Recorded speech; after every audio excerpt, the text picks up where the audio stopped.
Welcome to a new episode of our Customer Centricity series. Now is the time of the year that everyone is looking back at the past year, which has been a year of limitations for customers. Store capacity was reduced to 50% or less, so we found ourselves in long lines out in the heat, the wet, or the cold. In some regions of the world, the lockdowns prevented access to stores altogether. Availability of product, even beyond toilet paper and wet wipes, was terrible at times. Social distancing and mask wearing came on top of all of that. So at first glance, it seems like 2020 has been a huge step back for the customer experience. It does. But that is what it looks like on the surface only. Instead, we believe that the year 2020 was a turning point which, in retrospect, will accelerate the customer dictate even more and requires a lot of companies to step up their game in the digital space. Stay with us when we explain why and what it means to your business. This is Marcia. And this is Dirk, and we are on a mission to make companies more customer-centric.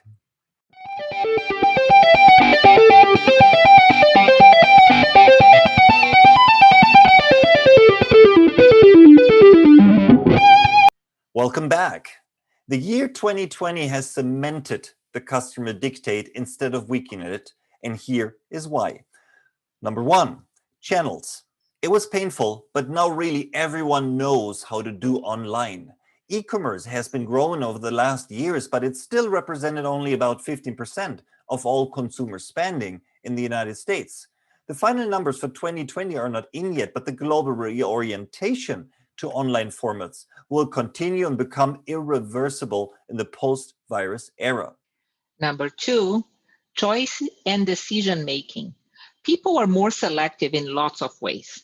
2020 really did not bring us fundamentally new products or was in any way remarkable on the product innovation front. Yet people had more time for consumption from the comfort of their sofas, more time to compare, figure out what they really want, and not being rushed to make a decision. In a world with an abundance of choice, a more selective customer means trouble for business. Number three, relationships. We experienced a different kind of social environment. Working from home, learning from home, shopping from home, being with friends and family over digital connections from home. All that made us value the human connection in a different way. And number four, trust, which is so essential on the path to creating loyal customers. Overall, 2020 has made us value more being taken care of. If I go to a store and I see the staff taking care or taking all the precautions and being mindful about their and my personal safety, when companies deliver my needed groceries on time and in full to my doorstep, 2020 has pushed us so fast and so far into the digital space without giving us time to digest, learn, and adapt. And despite all the unknowns that came with it, one thing is for sure. A, it is even more complex to create loyalty in the new paradigm. And B, we are not going back to what was before. Yeah. And the big question now is how to respond to all of that. Naturally, e-commerce companies were primed to weather the storm better than others.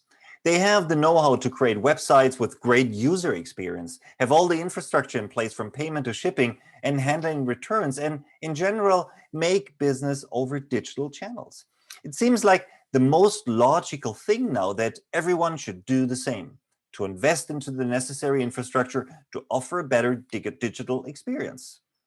What we know about corporate budgets for next year is that they seem to anticipate less travel costs and more IT spending.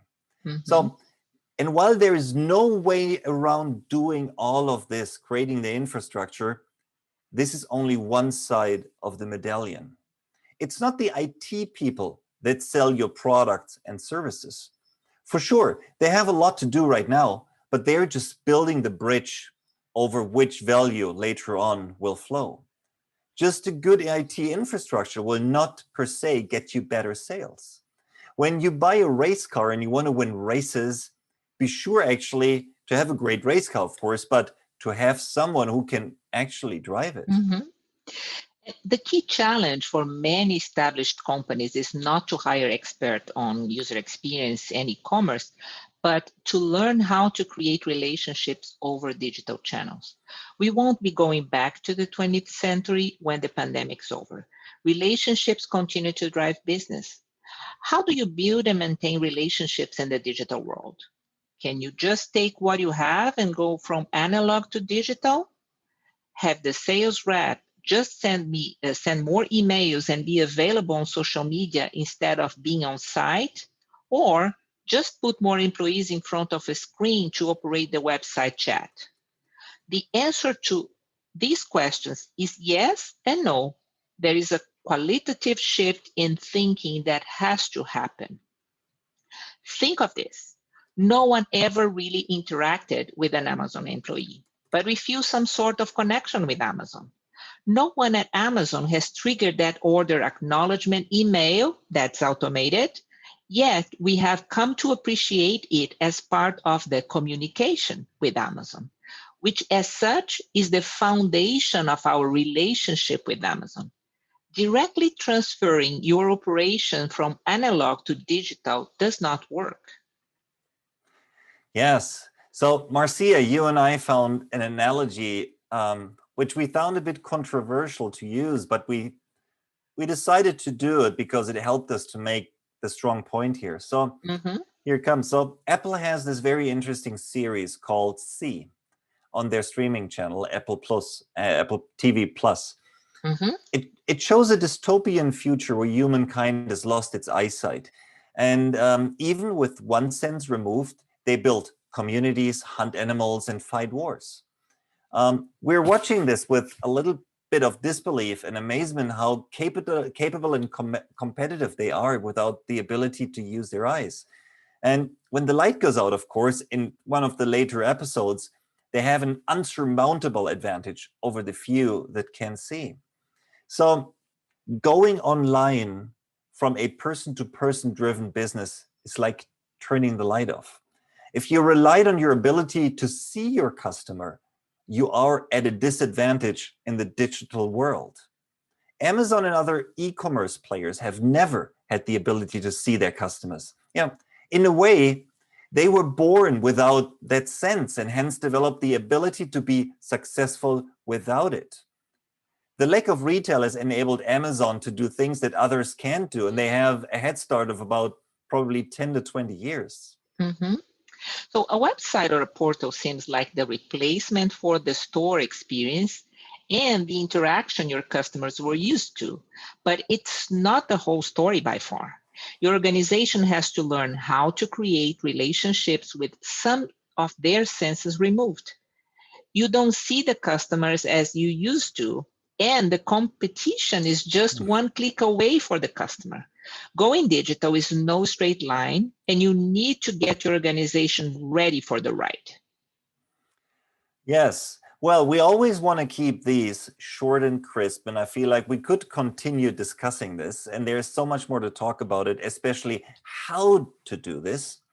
Now, leaves us with the question, is your organization ready to deal with the customers with your eyes closed? And what we have to say is, if you invest in the race car, don't forget about the driver. This is Dirk. And this is Marcia. And we are on a mission to make companies more customer-centric. We are. Thank Happy you. holidays, everyone. Happy holidays. Thank you.